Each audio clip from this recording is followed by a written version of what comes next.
RCP Singh के जरिए JDU तोड़ने की कोशिश हुई और 2020 में आरसीपी सिंह बीजेपी से मिले थे। उपेंद्र कुशवाहा कह रहे हैं जेडीयू के नेता, बीजेपी के साथ जेडीयू के कैंडिडेट तय करते थे आरसीपी।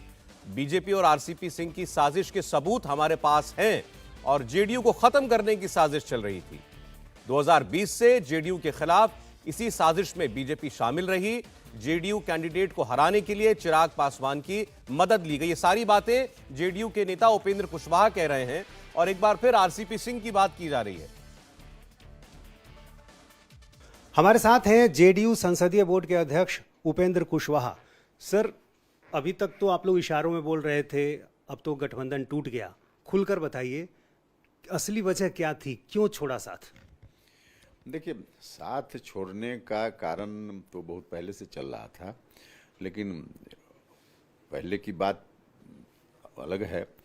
लेकिन फिलहाल जिस तरह से तमाम बातों को खुद ही स्वीकार किया एक तरह से जेपी नड्डा साहब, भारतीय जनता पार्टी के राष्ट्रीय अध्यक्ष जी जब पटना आए, उन्होंने साफ साफ कहा कि देश में कोई क्षेत्रीय पार्टी नहीं रहेगी और सिर्फ भारतीय जनता पार्टी रह जाएगी। तो इससे तो स्पष्ट है कि क्या मंशा है उनकी, और इस मंशा को सिर्फ व्यक्त ही नहीं कर रहे थे। 2020 के विधानसभा चुनाव से बिहार में उसी मंशा के आधार पर कार्रवाई भी उन्होंने शुरू कर दी। बाकी जो विपक्ष की पार्टी है, उन पार्टियों के खिलाफ अभियान चले तो किसी राजनीतिक दल का चलता है, कोई बात नहीं है, जायज़ है। लेकिन एलआई पार्टी हम लोग और हम ही लोगों के उम्मीदवारों के खिलाफ एक तीसरी पार्टी को बीच में ला करके किस तरह से हराने का काम हुआ, सब लोगों को मालूम है। बहुत पहले की बात है, चिराग मॉडल की बात आप कर रहे हैं ना।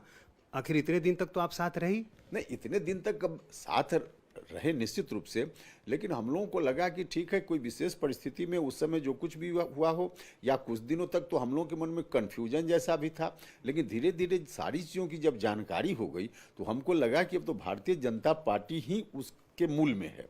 और स्वाभाविक रूप से इस स्थिति में अपने को बर्बाद होते हुए देखते रहे हम लोग और फिर भी बने रहे उनके साथ, ही कैसे संभव? बीजेपी तो ये कह रही है ना कि यदि हमें तोड़ना होता तो हम मुख्यमंत्री आपको बनाते ही नहीं। आप 45 थे, हम आपसे लगभग दुगुने थे, फिर भी आपको मुख्यमंत्री बनाया। मुख्यमंत्री बनाया तो मुख्यमंत्री बनाकर उन्होंने कोई कृपा थोड़ी की।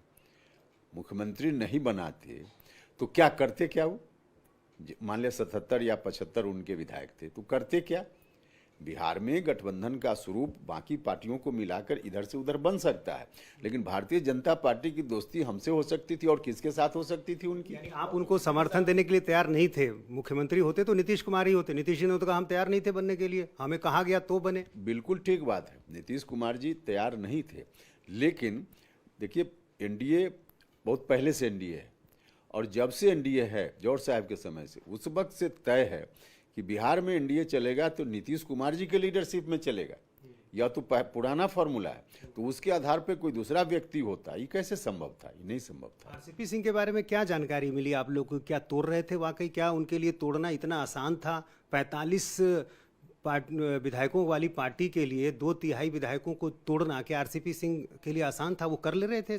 देखिए, आरसीपी सिंह जी तो एक कार्यकर्ता को नहीं तोड़ सकते हैं, विधायक तो बहुत बड़ी चीज है। ये आरोप लगाया ना ललन सिंह ने कि तोड़ने की साजिश हो रही थी। साजिश भारतीय जनता पार्टी उनको आगे करके करना चाहती थी, लेकिन इसमें सफलता कहाँ मिलने वाली थी?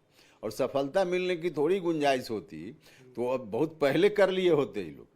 लेकिन हम तो कह रहे हैं कि एक एमएलए क्या, एक साधारण कार्यकर्ता भी उनसे टूटने वाले नहीं, इसलिए उसमें कहीं कोई दम ही नहीं था। क्या ऐसा प्रमाण मिला आप लोगों को कि ऐसा हो रहा था? कोई ऑडियो टेप आप लोग को मिल गया? किसी विधायक को फोन गया था? देखिए, हम कह रहे हैं 2020 से चुनाव की बात, उस वक्त से अंदर अंदर आरसीपी सिंह जी मिले हुए थे उनके साथ, और उसका प्रमाण हम लोगों के पास है कि किस तरह से बैठ करके प्लानिंग करते थे बीजेपी के लोग उनको साथ करके। तब बड़े नेता होते थे आरसीपी सिंह जी जेडीयू के, और टिकट वितरण में किस तरह से जेडीयू का टिकट किसको कहां से मिले, उसमें भारतीय जनता पार्टी और आरसीपी सिंह जी मिलकर के प्लानिंग करते थे। ये बातें आप लोगों ने बताई, बीजेपी के टॉप लीडर्स को बताई होगी। इस स्तर पर भी तो समाधान हो सकता था। नहीं, देखिए, इस स्थिति में समाधान की कहाँ गुंजाइश बनती है? इतनी दूरी तक जो आदमी कर रहा हो, जिसकी जानकारी हम लोगों को बाद में सारी चीज़ों की जानकारी हो गई, तो उसमें कहाँ कोई मामला। बीजेपी वाले तो ये कह रहे हैं कि ये सब तो बहाना है, असली बात है एक बार फिर से प्रधानमंत्री का सपना उनको आया है और इसलिए ये सब बहाना ढूंढ रहे थे और इस बहाने निकलने की कोशिश की है। देखिए, बहाना ढूंढ रहे थे, सवाल इस बात का है कि जिसकी हम बात कर रहे हैं 2020 में जो तीसरी पार्टी के उम्मीदवार के रूप में जेडीयू के खिलाफ सब जगह लड़ाने का काम हुआ, उसमें कौन लोग चुनाव लड़ रहे थे? भारतीय जनता पार्टी के लोग बताएं। भारतीय जनता पार्टी के बड़े बड़े लीडर उस पार्टी से चुनाव लड़ गए जेडीयू के खिलाफ, और आज तमाम लोग फिर से बीजेपी में चले गए। अब इससे बड़ा प्रमाण क्या हो सकता है?